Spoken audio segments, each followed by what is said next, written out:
ಎಲ್ಲರಿಗೂ ನಮಸ್ಕಾರ. ನಿಮ್ಮೆಲ್ಲರಿಗೂ ನಮ್ಮ ಚಾನಲ್ಗೆ ಆತ್ಮೀಯ ಸ್ವಾಗತ. ನೀವಿದೆ ಮೊದಲು ನಮ್ಮ ವಿಡಿಯೋ ನೋಡ್ತಾ ಇದ್ರೆ ಸಬ್ಸ್ಕ್ರೈಬ್ ಮಾಡ್ಕೊಳ್ಳಿ ಹಾಗೂ ವಿಡಿಯೋ ಇಷ್ಟ ಆದ್ರೆ ಲೈಕ್ ಹಾಗೂ ಶೇರ್ ಮಾಡೋದನ್ನ ಮರಿಬೇಡಿ. ಸಂಚಿಕೆ ಶುರುವಿನಲ್ಲಿ ಇಲ್ಲಿ ಚಾರು ಅಳ್ತಾ ಇದ್ರೆ ಅವಾಗ ಜಾನಕಮ್ಮ ಅವಳನ್ನ ಸಮಾಧಾನ ಮಾಡ್ತಾ ಇರ್ತಾರೆ. ನೋಡಮ್ಮ ಚಾರು, ಪ್ರೀತಿ ಇರೋ ಕಡೆ ಭಯ ಜಗಳ ಎಲ್ಲ ಸರ್ವೇ ಸಾಮಾನ್ಯ. ಈ ಚಿಕ್ಕ ವಿಷಯನ ನೀನು ಅರ್ಥ ಮಾಡ್ಕೊಳ್ದಿ ಇವಾಗ ಇಷ್ಟೊಂದು ಅಳ್ತಾ ಇದೆಯಲ್ಲ ಯಾಕಮ್ಮ ಅಂತ ಇತ್ತ ಜಾನಕಮ್ಮ ಕೇಳ್ತಾ ಇರ್ಬೇಕಾದ್ರೆ, ನನ್ ಭಯಕ್ಕೆ ಕಾರಣ ನೀವೇ ಅತ್ತಮ್ಮ.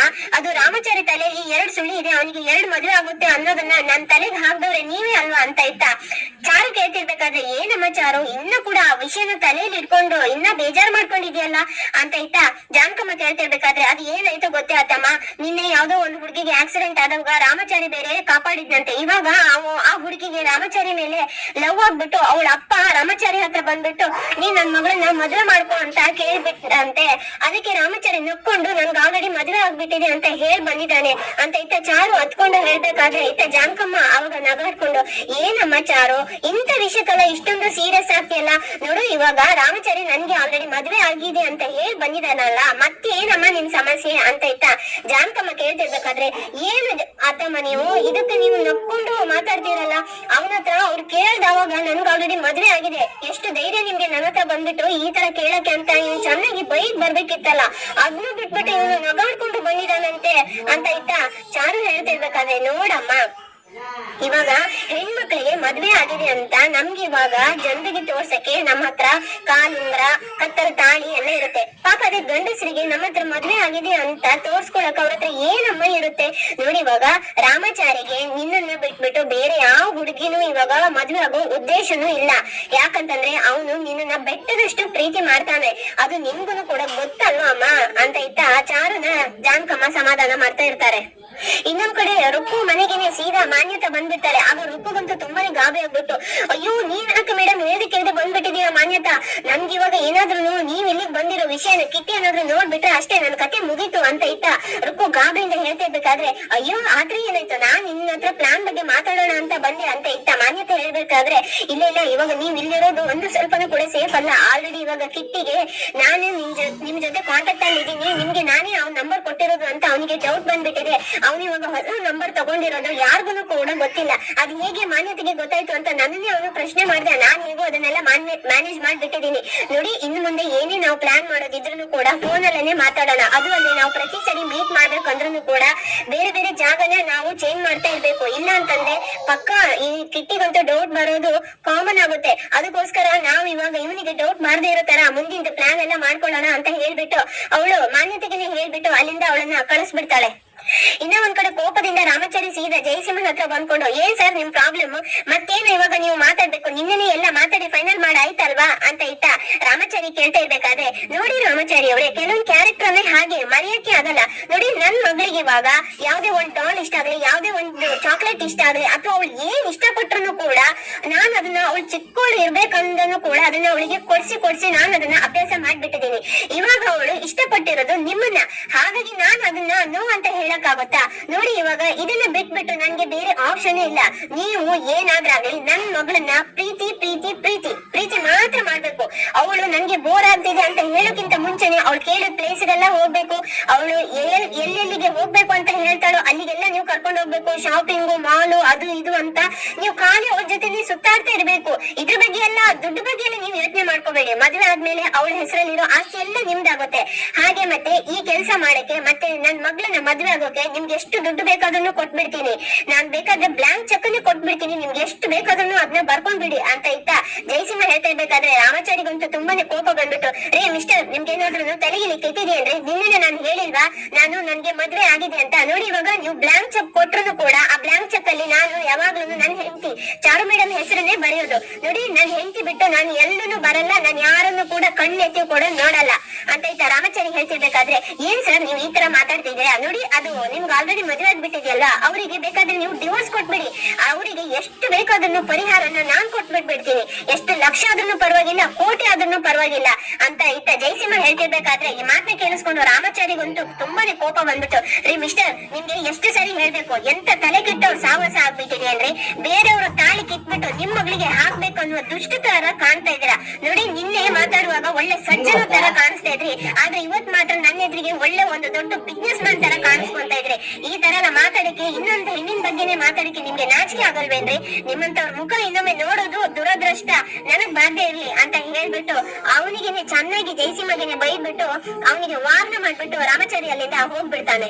ಒಂದ್ ಕಡೆ ಚಾರು ಅಳ್ತಾ ಕೂತ್ಕೊಂಡಿರ್ಬೇಕಾದ್ರೆ ಅವಾಗ ಮುರಾರಿ ಅಲ್ಲಿಗೆ ಬಂದ್ಕೊಂಡು, ಯಾಕಂದ್ರೆ ಇನ್ನ ಅಳ್ತಾ ಇದ್ದೀರಲ್ಲ, ಅಂತದ್ ಏನಾಗಿದೆ ಇವಾಗ ಇಷ್ಟೊಂದ್ ಜೋರಾಗಿ ಅಳುವಂತದ್ದು ಅಂತ ಮುರಾರಿ ಕೇಳ್ತಿರ್ಬೇಕಾದ್ರೆ, ಏನ್ ಮುರಾರಿ ಈ ತರ ಕೇಳ್ತಿದ್ಯಲ್ಲ, ನಾನು ಅವಾಗಿಂದ ರಾಮಾಚಾರಿಗೆ ಕಾಲ್ ಮೇಲೆ ಕಾಲ್ ಮಾಡ್ತಾ ಇದ್ದೀನಿ, ಆದ್ರೆ ಅವ್ನ ಫೋನು ಬಿಸಿನೇ ಬರ್ತಾ ಇದೆ ಅಂತ ಇತ್ತ ಚಾರು ಹೇಳ್ತಿರ್ಬೇಕಾದ್ರೆ, ಅಷ್ಟೇ ತಾನೇ ಅದ್ಗೆ ಅವನಿಗೆ ಆಫೀಸಿಂದ ಯಾರು ಕಾಲ್ ಮಾಡಿರ್ಬೋದು, ಹಾಗಾಗಿ ಅವನು ಬಿಸಿ ಆಗಿದ್ದಿರ್ಬೋದು ಅಂತ ಇತ್ತ ಮುರಾರಿ ಹೇಳ್ತಿರ್ಬೇಕಾದ್ರೆ, ಏನ್ ಮುರಾರಿ ಇಷ್ಟೊಂದು ಈಸಿಯಾಗಿ ಹೇಳ್ತೀಯಲ್ಲ, ಅವನು ಕಾಲ್ ಮಾಡಿ ಮಾತಾಡಿ ಆದ್ಮೇಲೆ ಆದ್ರೂ ಫೋನ್ ಇಟ್ಮೇಲೆ ಆದ್ರೂ ಕೂಡ ನಾನ್ ಕಾಲ್ ಬಂದಿರೋದನ್ನ ನೋಡ್ಬಿಟ್ಟು ಮತ್ತೆ ಆದ್ರೂ ಕೂಡ ಕಾಲ್ ಮಾಡ್ಬೋದಿತ್ತಲ್ವಾ, ಅವನಿಗೆ ನನ್ನ ಹತ್ರ ಮಾತಾಡಕ್ಕೆ ಇಷ್ಟನೇ ಇಲ್ಲ, ಅದಕ್ಕಾಗಿ ಅವನು ಈ ತರ ನನ್ನ ಅವಾಯ್ಡ್ ಮಾಡ್ತಿದ್ದಾನೆ ಅಂತ ಇತ್ತ ಚಾರು ಹೇಳ್ತಿರ್ಬೇಕಾದ್ರೆ, ಇಲ್ಲ ಅದ್ಗೆ ಅವನು ನಿಮ್ಮನ್ನ ನೀವ್ ಎಷ್ಟು ಇಷ್ಟಪಡ್ತೀರೋ ಹಾಗೆ ಇಷ್ಟಪಡ್ತಾನೆ, ನೀವು ಅವನನ್ನ ಇವತ್ತು ನಿನ್ನೆಯಿಂದ ನೋಡ್ತಿದ್ದೀರಾ, ರಾಮಾಚಾರಿ ಬಗ್ಗೆ ಏನಂತ ನಿಮ್ಗನೇ ಗೊತ್ತಲ್ವಾ, ಹೀಗೇನೆ ನೀವು ಈ ತರ ಅನುಮಾನ ಪಟ್ರೆ ಹೇಗೆ ಅದ್ಗೆ ಅಂತ ಇತ್ತ ಮುರಾರಿ ಕೇಳ್ತಾ ಇರ್ಬೇಕಾದ್ರೆ, ಅನುಮಾನ ಅಲ್ಲ ಇದು, ಅಷ್ಟು ನಂದು ಸ್ವಾರ್ಥ ಪ್ರೀತಿ, ಈ ತರ ನಾನು ಇಷ್ಟೊಂದು ನಿಸ್ವಾರ್ಥವಾಗಿ ಪ್ರೀತಿ ಮಾಡ್ತಾ ಇರ್ಬೇಕಾದ್ರೆ ಅದ್ ಯಾವಾಗ 3ನೇ ಒಳಗೆ ಬಂದ್ಬಿಟ್ಟು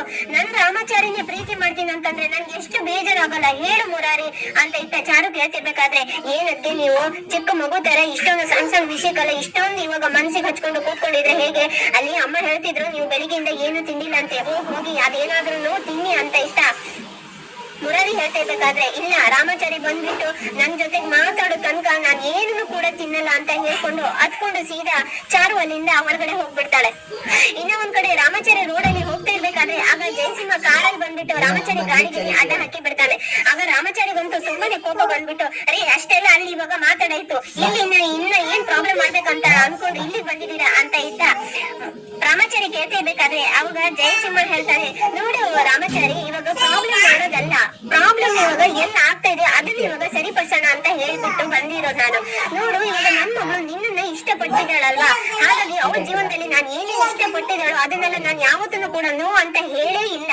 ಇವಾಗ ವಸ್ತುನೇ ಎಲ್ಲ ನಾನು ತಂದ್ಕೊಟ್ಟಿದ್ದೀನಿ ಅಂತಂದ್ರ ಮೇಲೆ ನಿನ್ನನ್ನ ನಾನು ಹೇಗಾದ್ರೂ ಮಾಡಿ ಅವಳು ಇಷ್ಟಪಟ್ಟಂಗೇನೆ ಅವಳಿಗೆ ಜೊತೆಗೇನೆ ನಾನು ಬಾಳೋ ತರ ನಾನು ನಿನ್ನನ್ನ ಮಾಡೇ ಮಾಡ್ತೀನಿ ಅಂತ ಇತ್ತ ಜಯಸಿಂಹ ಹೇಳ್ತಿರ್ಬೇಕಾದ್ರೆ ಈ ಮಾತನ್ನ ಕೇಳಿಸ್ಕೊಂಡು ರಾಮಾಚಾರಿಗಂತೂ ತುಂಬಾನೇ ಕೋಪ ಬಂದ್ಬಿಟ್ಟು, ರೇ ಮಿಸ್ಟರ್ ನಿಮ್ಗೇನು ಮಾಡಕ್ಕಿನ ಕೆಲ್ಸ ಇಲ್ವೇನ್ರಿ, ನಿಮ್ ಮಗಳು ಚಿಕ್ಕವಳಾಗಿದ್ದಾವಾಗ ನಿಂದನು ಕೂಡ ಅವಳಿಗೆ ಸರಿ ಯಾವ್ದು ತಪ್ಪು ಯಾವ್ದು ಅಂತ ತಿದ್ದಿ ಬುದ್ಧಿ ಹೇಳ್ಬಿಟ್ಟು ಬೆಳೆಸಿದ್ರೆ ಇಂತ ದುರದೃಷ್ಟ ದಿನ ನಿಮ್ಗೆ ಇವತ್ತು ಬರ್ತಾನೆ ಇರ್ಲಿಲ್ಲ, ಇದನ್ನ ಫಸ್ಟ್ ನೀವು ಅರ್ಥ ಮಾಡ್ಕೋಬೇಕು ಅಂತ ಇತ್ತ ರಾಮಾಚಾರಿ ಹೇಳ್ತಿರ್ಬೇಕಾದ್ರೆ, ದುರದೃಷ್ಟನು ಯಾವ ಅದೃಷ್ಟನೂ ಗೊತ್ತಿಲ್ಲ, ಆದ್ರೆ ಈ ಜಯಸಿಂಹ ಇದಾನಲ್ವಾ ಇವನು ಮುಖ ಮಾತ್ರ ಈ ಪ್ರಪಂಚದಲ್ಲಿ ಇಲ್ಲಿರೋ ಜನರಿಗೆ ಈ ಸಮಾಜದ ಜನರಿಗೆ ಒಂದ್ ಮುಖ ಮಾತ್ರ ಗೊತ್ತು, ಇವನು ಒಳ್ಳೆಯವನು ಕೊಡುಗೈ ದಾನಿ ಹಾಗೆ ಹೀಗೆ ಅಂತ, ಆದ್ರೆ ಈ ಜಯಸಿಂಹ ಇದಾನಲ್ವಾ ಅವನಿಗೆ ಇನ್ನೊಂದು ಮುಖ ಇದೆ, ಇವನು ಬಿಸ್ನೆಸ್ ಅಲ್ಲಿ ಇಷ್ಟೊಂದು ದೊಡ್ಡ ಹೆಸರು ಮಾಡ್ಬೇಕು ಅಂತಂದ್ರೆ ಇಷ್ಟೊತ್ತೊಳಗಡೆ ಅದೆಷ್ಟು ತಲೆ ಉದ್ರಿದೆ ಅಂತ ಗೊತ್ತಾ ಅಂತ ಇದ್ದ ಜಯಸಿಂಹ ಕೇಳ್ತಿರ್ಬೇಕಾದ್ರೆ, ಟೋಟಲಿ 13 ಬಾವಾಜಿ ಅಂತ ಆಗ ಅಲ್ಲಿ ಜಿಕೆ ಹೇಳ್ಕೊಂಡ್ ಬರ್ತಾರೆ. ಆಗ ಹೌದು 13 ಜನ ಇಷ್ಟೊತ್ತೊಳಗಡೆ ಅವ್ರ ತನ್ನ ಪ್ರಾಣನೇ ಕರ್ಕೊಂಡ್ ಬಿಟ್ಟಿದ್ದಾರೆ, ಮತ್ತೆ ನನ್ ಮಗಳ ಜೀವನದಲ್ಲಿ ಹಿಂದೆ ಬಂದ್ಬಿಟ್ಟು ಅವಳನ್ನ ರೇಗಿಸಿದವರು ಎಷ್ಟು ಜನರು ಅಂತವ್ರು ಪ್ರಾಣ ಕರ್ಕೊಂಡಿದ್ದಾರೆ ಗೊತ್ತಾ ಅಂತ ಇದ್ದ ಜಯಸಿಂಹ ಕೇಳ್ತಿರ್ಬೇಕಾದ್ರೆ, ಟೋಟಲಿ 33 ಜಸ್ಟ್ 33 ಬಾವಾಜಿ ಅಂತ ಜಿಕೆ ಮತ್ತೆ ಹೇಳ್ತಾನೆ. ಹೌದು ಅಷ್ಟು ಜನರನ್ನೆಲ್ಲ ಸಾಯಿಸ್ಬಿಟ್ಟು ಇವಾಗ ನಾನು ಇಂಥ ಪೊಸಿಷನ್ ಅಲ್ಲಿ ಇರೋದು, ಇದನ್ನೆಲ್ಲ ಹೇಳ್ತಾ ಹೋದ್ರೆ ಒಂದ್ ದಿನನೇ ಸಾಕಾಗಲ್ಲ, ಅಷ್ಟೊಂದಿದೆ ನೋಡಿ. ಇವಾಗ ನಾನು ಹೇಳೋದೆಲ್ಲ ಹೇಳಿ ಆಗಿದೆ, ನಿಮ್ಗೆ ಇವಾಗ ನಾನು ಜಸ್ಟ್ 2 ಡೇಸ್ ಟೈಮ್ ಕೊಡ್ತೀನಿ. ಅದು ಟೈಮ್ ಕೊಡ್ತಾ ಇರೋದು ಯಾಕೆ ಗೊತ್ತಾ, ಯೋಚನೆ ಮಾಡಕ್ಕಲ್ಲ, ಯೋಜನೆ ಹಾಕೋದಕ್ಕೆ. ಅಂತಂದ್ರೆ ನಿಮ್ ಹೆಂಡತಿನ ಹೇಗೆ ನೀನು ದೂರ ಮಾಡ್ಬೇಕು ಅಂತ. ಜಸ್ಟ್ ನಿಮ್ಗೆ ಸ್ವಲ್ಪ ಕಷ್ಟ ಆಗ್ಬೋದು, ಆದ್ರೂ ಪರವಾಗಿಲ್ಲ, ನೀನು ಯೋಚನೆ ಮಾಡ್ಬಿಟ್ಟು ನಾನ್ ನಿಮ್ ಮಗಳನ್ನ ಮದ್ವೆ ಆಗ್ತೀನಿ ಅನ್ನೋ ಉತ್ತರ, ಪಾಸಿಟಿವ್ ಉತ್ತರ ಮಾತ್ರ ನಂಗೆ 2 ಡೇಸ್ ಆದ್ಮೇಲೆ ಬಂದ್ಬಿಡ್ಬೇಕು, ಸರಿ ಆಯ್ತಾ ಅಂತ ಹೇಳ್ಬಿಟ್ಟು ಜಯಸಿಂಹ ಅಲ್ಲಿಂದ ಹೋಗ್ಬಿಡ್ತಾನೆ. ಇತ್ತ ರಾಮಾಚಾರಿಗಂತೂ ತುಂಬಾನೇ ಕೋಪ ಬರ್ತಾ ಇರುತ್ತೆ. ಆಗ ರಾಮಾಚಾರಿ ಸೀದಾ ಆಫೀಸ್ಗೆ ಹೋಗ್ದೇನೆ ಸೀದಾ ಮನೆಗೆ ಬರ್ತಾ ಇರ್ತಾನೆ. ಅವನು ಮನೆಗೆ ಬಂದ ತಕ್ಷಣ ಮುರಾರಿ ಅಲ್ಲಿಗೆ ಬಂದ್ಕೊಂಡು, ಏನೋ ಇರೋ ಬರೋ ಜನರಿಗೆಲ್ಲ ಇಷ್ಟಿಷ್ಟುದ್ದ ಪ್ರೀತಿ ಬಗ್ಗೆ ಎಲ್ಲ ಭಾಷಣ ಬಿಗಿತೀಯ, ಆದ್ರೆ ಪಾಪ ಕೊಡು ಆ ಚಾರು ಮೇಡಮ್ ನಿನ್ನ ಎಷ್ಟೊಂದು ಪ್ರೀತಿ ಮಾಡ್ತಿದ್ದಾರೆ, ನಿನ್ಗೋಸ್ಕರ ಅವರು ಹೆತ್ತವರು ಮನೆಯವರನ್ನೆಲ್ಲ ಬಿಟ್ಟು ಬಂದಿದ್ರೆ, ಆದ್ರೆ ಹೇಗೂ ನಿನ್ಗೆ ಅವರಿಗೆ ಮನ್ಸಿಗೆ ನೋವು ಕೊಡಕ್ಕೆ ಮನ್ಸು ಬರುತ್ತಾ ನಿನ್ಗೆ, ಯಾಕೋ ಈ ತರ ಮಾಡ್ತಿದ್ಯಾ ಅಂತ ಇತ್ತ ಮುರಾರಿ ಕೇಳ್ತಿರ್ಬೇಕಾದ್ರೆ, ಆಯ್ತಾ ಇವಾಗ ಎಲ್ರು ಕೂಡ ನನ್ಗೆನೆ ಹೇಳಾಯ್ತು, ಇವಾಗ ನೀನೊಬ್ಬ ಬಾಕಿದ್ಯಲ್ಲ ನೀನು ಕೂಡ ನನ್ಗೆ ಹೇಳಕ್ ಬಂದ್ಯಾ, ಅಲ್ಲ ಕೊಡು ನನ್ಗುನು ಒಂದ್ ಮನ್ಸಿರುತ್ತೆ, ಆ ಮನ್ಸಲ್ಲಿ ಪ್ರೀತಿ ಇರುತ್ತೆ ಅಂತ ಯಾಕೋ ನೀವೆಲ್ಲ ಅನ್ಕೊಂತ ಇಲ್ಲ, ಏನ್ ನನ್ನ ರೋಬೋಟ್ ಅಂತ ಅನ್ಕೊಂಡಿದ್ದೀರಾ, ಪದೇ ಪದೇ ಬಂದ್ಕೊಂಡು ನೀನ್ ನನ್ನನ್ನ ಬಿಟ್ಟು ಹೋಗ್ತೀಯಾ, ನೀನ್ ಬೇರೆ ಮದ್ವೆ ಆಗ್ತೀಯಾ ಅಂತ ಹೇಳ್ಕೊಂಡು ಆ 2 ಸುಳಿ 2 ಮದುವೆ ಬಗ್ಗೆನೇ ಮಾತಾಡ್ತಾ ಇದ್ರೆ ನನ್ಗೆ ಎಷ್ಟು ಟಾರ್ಚರ್ ಆಗಲ್ಲ ಕೊಡು, ನನ್ ಮನ್ಸೆಲ್ಲ ಕೆಟ್ಟು ಹೋಗಿ ಇನ್ನೇನೋ ಆಗುತ್ತೆ, ಅವ್ರನ್ನ ಬಿಟ್ರೆ ಬೇರೆ ಪ್ರಪಂಚನೇ ಇಲ್ಲ ಕೊಡು, ಅವರೇ ನನ್ ಪ್ರಾಣ, ಪದೇ ಪದೇ ಹೀಗ್ ಕೇಳ್ತಿದ್ರೆ ನನ್ಗೆ ಎಷ್ಟೊಂದು ಹಿಂಸೆ ಆಗಲ್ಲ ಮುರಾರಿ. ನನ್ ಬದುಕು ಸಾವು ಎಲ್ಲ ನಾನು ಚಾರು ಮೇಡಮ್ ಜೊತೆಗೇನೆ ಅಂತ ನಾನು ಯಾವತ್ತೂ ನಾನು ಅನ್ಕೊಂಡಾಗಿದೆ. ಹೀಗಿರುವಾಗ ಪದೇ ಪದೇ ಮತ್ತೆ ಮತ್ತೆ ಅದೇ ವಿಷಯನ ಕೇಳ್ತಾ ಇದ್ರೆ ನನ್ಗೆ ಎಷ್ಟು ನೋವು ಆಗಲ್ಲ. ಎಲ್ರು ಕೂಡ ನನ್ಗೆ ನೋವು ಕೊಡೋರೆ ಮುರಾರಿ. ಅಲ್ಲಿ ನೋಡಿದ್ರೆ ಆಫೀಸಲ್ಲಿ ಬೇರೆ ಅದು ಅದು ಇದು ಅಂತ ಏನೇನೋ ಟೆನ್ಷನ್, ಹೊರಗಡೆ ಪೂಜಾ ಅದು ಇದು ಅಂತ ಅದನ್ನು ಇರುತ್ತೆ. ಸ್ವಲ್ಪ ನೆಮ್ಮದಿಯಾಗಿ ಮನೆಗ್ ಬಂದ್ರು ಕೂಡ ಮನೆಯಲ್ಲೂ ಕೂಡ ಬರ್ತಾ ಇದ್ದಾಗೇನೆ ಇದೇ ತರ ಮಾತಾಡ್ಬಿಟ್ರೆ ಡೈಲಿ ನನ್ ಮನ್ಸುನು ಇರಲ್ವಾ, ನನ್ಗೆ ಎಷ್ಟು ನೋವು ಆಗಲ್ವಾ ಅಂತ ಹೇಳ್ಬಿಟ್ಟು ರಾಮಾಚಾರಿ ಸೀದಾ ಒಳಗಡೆ ಹೋಗ್ಬಿಡ್ತಾನೆ. ಆದ್ರೆ ಈ ಮಾಮಾಚಾರಿ ಮುರಾರಿ ಹತ್ರ ಹೇಳಿರೋ ಮಾತನ್ನೆಲ್ಲ ಅಲ್ಲೇ ನಿಂತ್ಕೊಂಡು ಚಾರು ಮಾತ್ರ ಎಲ್ಲ ಕೇಳಿಸ್ಕೊಂಡು ತುಂಬಾನೇ ಕಣ್ಣೀರ್ ಆಗ್ತಾ ಇರ್ತಾಳೆ. ಈ ಸಂಚಿಕೆ ಮುಕ್ತಾಯವಾಗುತ್ತೆ. ಮುಂದೇನಾಗುತ್ತೆ ಅನ್ನೋದನ್ನ ಮುಂದಿನ ವಿಡಿಯೋದಲ್ಲಿ ನೋಡೋಣ. ನಿಮ್ಗೆ ನಮ್ಮ ಈ ವಿಡಿಯೋ ಇಷ್ಟ ಆಗಿದೆ ಅನ್ಕೊಳ್ತೀನಿ. ಶುಭ ದಿನ. ಧನ್ಯವಾದಗಳು.